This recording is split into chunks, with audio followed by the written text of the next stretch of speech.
Fala pessoal, meu nome é Rafael Chá e estou aqui hoje com os professores Michel Maizano e Felipe Marques. Somos os coordenadores do curso de pós-graduação em Direito Digital e Novas Tecnologias e a gente vai bater um papo com vocês hoje sobre a importância desse campo do direito, não só para os profissionais jurídicos, mas também para profissionais de diversas áreas. Professores, como vocês estão? Bem, bom review. Tudo tranquilo, bom revê-lo. Então já vamos começar já trazendo a provocação inicial, que é exatamente o porquê do nome do curso. Por que a gente escolheu esse curso, Direito Digital e Novas Tecnologias? Exatamente, está gerando polêmica esse nome. Os profissionais da área jurídica muitas vezes não conversam com os profissionais da área de tecnologia. Ou quando conversam não se entendem muito bem. A mesma coisa acontece, não sei se você já percebeu isso, Felipe, Rafael, com os empresários que lidam com tecnologias, lidam com a área jurídica. Então, a metodologia que a gente adotou na pós, nós pensamos em abranger esses três tipos de profissionais, porque a gente montou uma cadeira multidisciplinar, porque tem enfoque profundo em cada uma dessas áreas e a gente produz os links necessários nisso.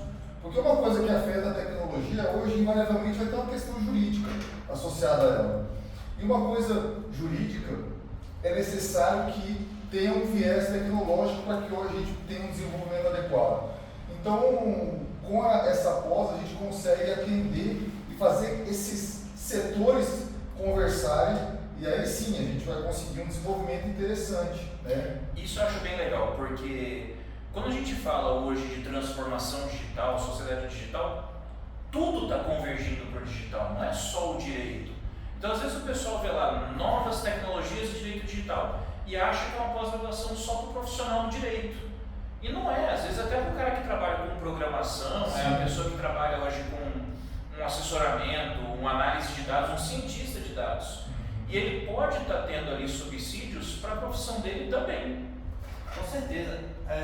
Pensando por esse lado, Rafael, a gente vê vários profissionais da área de tecnologia lidando diariamente com questões jurídicas, do tipo, todo profissional, tem um empreendedor na área de um smart, que pode trabalhar com smart contracts, pode trabalhar com contratos que gerem efeitos no digital.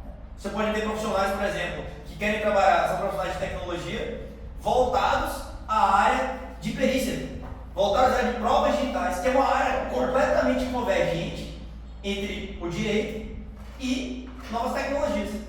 Nós fizemos uma pós-graduação em perícia digital e computação forense, em que boa parte dos profissionais eram profissionais de tecnologia, porém, grande parte do conteúdo que foi dado na pós era o conteúdo jurídico. E, acredite, todas as matérias exclusivamente de tecnologia tinham reflexos jurídicos. Um outro exemplo é a inteligência artificial. Por exemplo, o profissional da área de tecnologia que tem um certo domínio sobre as ferramentas de inteligência artificial, ele produz agentes, por exemplo, será que ele está enxergando as oportunidades e as questões jurídicas associadas a esse tipo de tecnologia?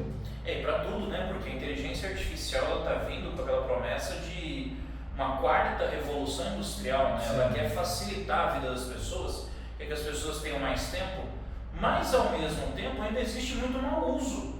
Então, de repente, a pessoa tendo acesso a um curso dessa qualidade, que é uma iniciativa inédita, a gente não tem nada igual hoje no Estado. É verdade. A pessoa tendo acesso a um curso como esse pode pegar ferramentas poderosas, como as ferramentas de inteligência artificial, e utilizar no seu dia a dia, com qualidade.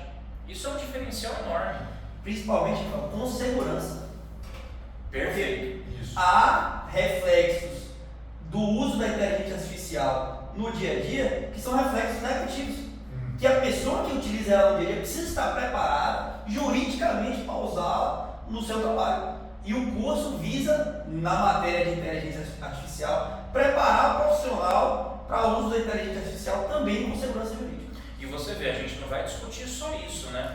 Porque são novas tecnologias, tem muita coisa acontecendo.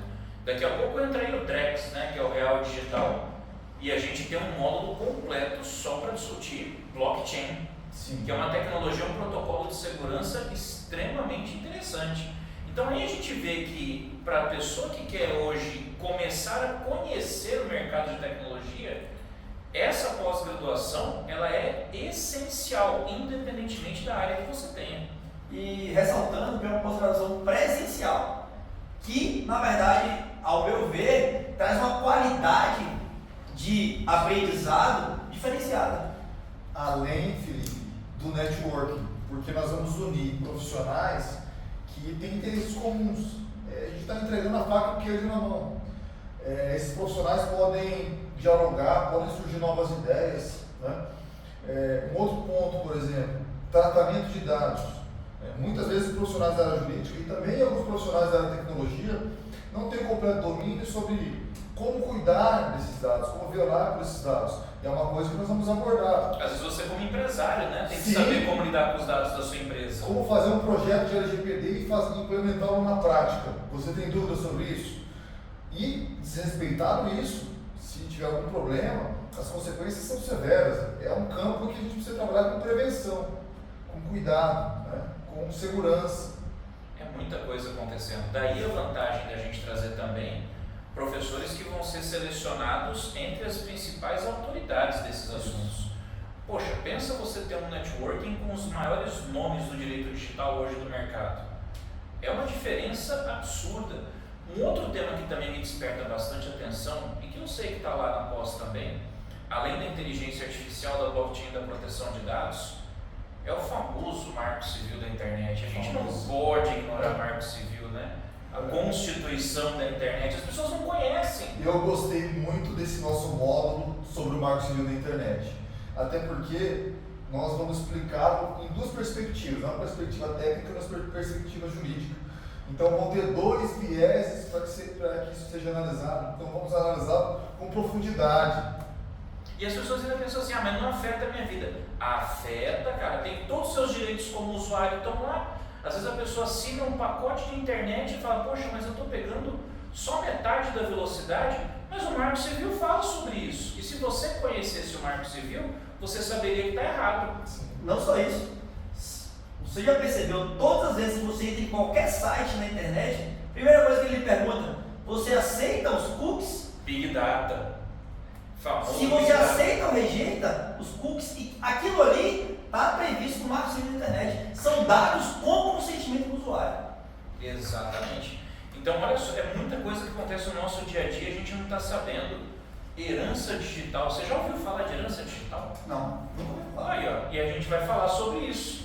As pessoas não têm noção que às vezes elas têm um patrimônio nas suas contas da internet, rede social, conta da Microsoft, conta Google, e isso tem um valor econômico que pode ser transferido para os seus herdeiros. Sim, Inclusive vai entrar na reforma do Código Civil, hein?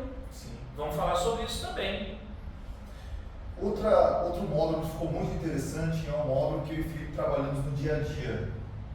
E isso a gente vai abordar com muita profundidade, que são os famosos golpes de internet. Ah, esse aí você A explica parte- pra mim porque esse é bom, hein? A parte criminal da nossa pós, ela está excepcional. Nós vamos abordar os estelionatos eletrônicos, furto eletrônico, as provas para serem produzidas e serem validadas, as provas digitais, que critérios são necessários. É necessário, Rafael, cadeia de custódia? Se é necessário, como que funciona essa cadeia de Então o custódia? print não vale nada. Pois é. Vamos deixar isso para discutir na pós? Exatamente. Porque senão a gente vai abordar tudo aqui. Tá certo. Não só isso, Michel, nós vamos mostrar, além de como investigar crimes cibernéticos e como se defender de crimes cibernéticos. Isso. Pô, isso é para todo mundo, pô. Para todo mundo. Exatamente. Isso é excelente. A famosa educação cibernética que você tanto fala, né, Felipe? Pois para mim, assim, eu acredito muito nisso, que a principal defesa que a gente tem contra golpes cibernéticos é a educação. Não adianta nós termos as melhores ferramentas, o melhor tipo de investigação cibernética do mundo, não vai substituir a educação digital. Sabe o que eu fico pensando? Vocês falam agora de golpes digitais, eu fico lembrando, cara, todo dia eu fico recebendo ligação com uma mensagenzinha gravada que o meu banco está informando que foi feita uma compra de R$6.000 no meu nome, que é para contestar. Isso é golpe também, né? Sim. Aí, ó. É bom. Rafael, pesquisas recentes apontam que de cada 10 brasileiros, 8 já sofreram um golpe digital. E eu me pergunto até se essa pesquisa aí, onde que ela foi feita, porque eu não conheço no meu redor ninguém que nunca sofreu golpe digital. Rapaz, se você não sofreu o golpe, você conhece alguém que sofreu. Exatamente. Isso é uma realidade. A respeito do marco civil da internet, você estava falando, eu estou me lembrando aqui, né? As pessoas acompanharam aquela polêmica envolvendo o bloqueio do X. Sim. É uma coisa interessante de se analisar juridicamente, porque isso tem alguma coisa a ver com o marco civil da internet? Se tem a ver, por quê? Esse é um case que é interessante tratar, porque isso nos leva a puxar vários conhecimentos sobre o marco civil da internet. É verdade? Então? Sim, e é um case que inclusive pode afetar a própria percepção com relação à presença de outras empresas estrangeiras no Brasil. Porque a regra que foi aplicada nesse caso pode ser aplicada para qualquer um. Eu tenho uma provocação aqui para vocês aqui. Então, vejam. No marco civil da internet, nós temos o princípio da neutralidade. Sim. Segundo ele, o provedor de conexão não pode ficar escutando aquilo que as minhas comunicações privadas. Está certo falar isso? Beleza. Então, como que houve um bloqueio? Será que seria uma ofensa a esse princípio? Como que isso acontece na prática? Eu sei a resposta, mas essa a gente tem que deixar para discutir lá no curso também, porque é uma polêmica, tem fundamento legal, mas esse fundamento legal também é discutível. É discutível. É discutível. Mas fala alguma coisa só para chamar a atenção do nosso espectador. Artigo 1138 do Código Civil, que estabelece que empresas estrangeiras são obrigadas a ter representação em território nacional. Certo. Só que, estamos falando de uma lei de 2002. Sim. 2002, o que você tinha de internet? A gente estava saindo da Web 1 para a Web 2. Isso. Que é outra coisa que a gente tem que discutir, as fases da internet, a sociedade digital, o que é Web 1, Web 2, Web 3, para as pessoas saberem a diferença desses momentos. Será que uma regra de 2002 poderia ser aplicada numa realidade de 2024 que já está flertando com a Web 3? Será que as nossas leis elas estão acompanhando a evolução da tecnologia? Sim. Isso aí é uma polêmica boa. É uma polêmica boa. É muito interessante porque não só eu acho que esse case ele merece ser discutido, mas também temos o bloqueio do Telegram, o bloqueio do WhatsApp. Todos esses casos que foram de grande repercussão no Brasil. Sim. E que envolvem diretamente o marco civil da internet. Na época da Daniela Sicarelli, antes do Marco Civil, teve um bloqueio do YouTube. Bloquearam o YouTube por 48 horas no Brasil. Acho que o pessoal nem deve lembrar desse caso. Mas há muito tempo a gente não via bloqueios, né? Tem até um site de protesto, um blog, protesto contra os bloqueios das aplicações. Porque a internet ela tem o princípio da liberdade de expressão, etc. Sim. Lógico, as regras têm que ser cumpridas, mas há muito tempo a gente não via um bloqueio e agora a gente viu esse bloqueio. E aí, quais são as medidas jurídicas aceitáveis ou não? Né? Mas aí você já deu gancho para outra discussão. Questão da liberdade de expressão na internet. Vai ser discutido na pós? Vai, lógico que vai. Pelo amor de Deus, a gente tem que discutir telecidadania, redes de indignação e esperança. Até que ponto eu posso ter uma liberdade de expressão sem consequências? Será que a internet ela é realmente livre de consequências ou eu respondo por aquilo que eu publico?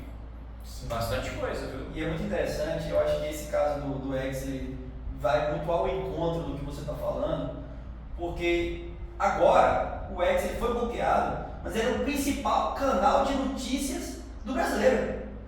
E ainda é, viu? E ainda é. O principal canal de notícias do brasileiro hoje é o X. Se você for em loja de aplicativo do seu celular, na seção de aplicativos de notícias, ele é o primeiro colocado. Ele é o primeiro colocado, ele é o principal canal de notícias. Ele está falando exatamente a verdade. Só para o pessoal de casa entender, né? Foi determinado que o X parasse de operar no Brasil. Sim. Mas, para a efetividade dessa decisão, foram comunicados os provedores de conexão com a internet. Ou seja, todas aquelas empresas que vendem internet para os brasileiros, elas foram comunicadas e foi determinado que elas não permitissem que as pessoas acessassem essa aplicação por meio de um bloqueio de IP, correto? Aí o pessoal veio com a VPN. E aí veio a VPN. Por exemplo, por isso que é interessante essa abordagem que a gente está fazendo para a perspectiva técnica, para entender a tecnologia e para entender os aspectos jurídicos disso. Porque qual seria a natureza jurídica da VPN? E como é que funciona uma VPN? Exato. Essa é uma questão técnica que nós precisamos saber no nosso dia a dia. Então, porque eu vi várias pessoas na época do bloqueio do X comentando isso. Rafael, eu não estou entendendo essa bagunça. O pessoal fala que bloqueia, o pessoal fala que voltou, que não voltou, aí é um tal de VPN, aí é um tal de não sei o que, aí é uma conexão de não sei onde, aí é uma... Eu falei, gente, calma, é complicado, mas dá para entender. Sim. Só que você tem que sentar e explicar com calma, né? E depois da VPN veio uma polêmica maior. O uso do Cloudflare. Exatamente. E aí, que ele funciona, basicamente, ele não é uma ferramenta que buscou objetivamente burlar, mas é uma ferramenta de segurança que, inclusive, muitas empresas, muitos órgãos utilizam comumente. Os próprios tribunais usam. E eu acho que é muito importante a gente deixar claro aqui que o profissional que fizer a pós, ele vai saber o que é o IP, o que é a VPN, qual o reflexo disso na área civil, na área criminal. Para que eu preciso do IP numa investigação criminal? Para que eu preciso do IP numa investigação defensiva criminal? Investigação defensiva é uma coisa que a gente tem que falar bastante também nessa pós, hein? Sim.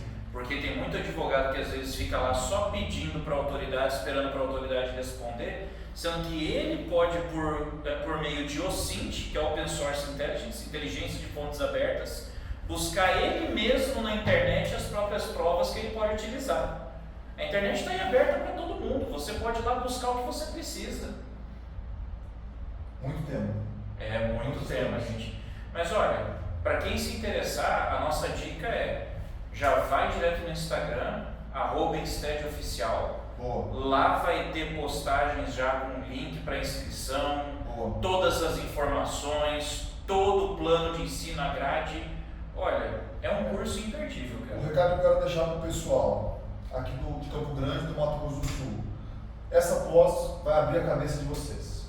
Vocês vão ver temas que comumente não se falam, coisas que vão abrir portas, abrir oportunidades. Vai ser muito interessante para o conhecimento e para o negócio de vocês. Essa é a mensagem final que eu quero deixar. É isso aí. Eu acredito que o profissional que se matricular na pós, ele vai ter acesso a diversos conhecimentos que até então não estão acessíveis de maneira fácil, pelo menos aqui no Mato Grosso do Sul.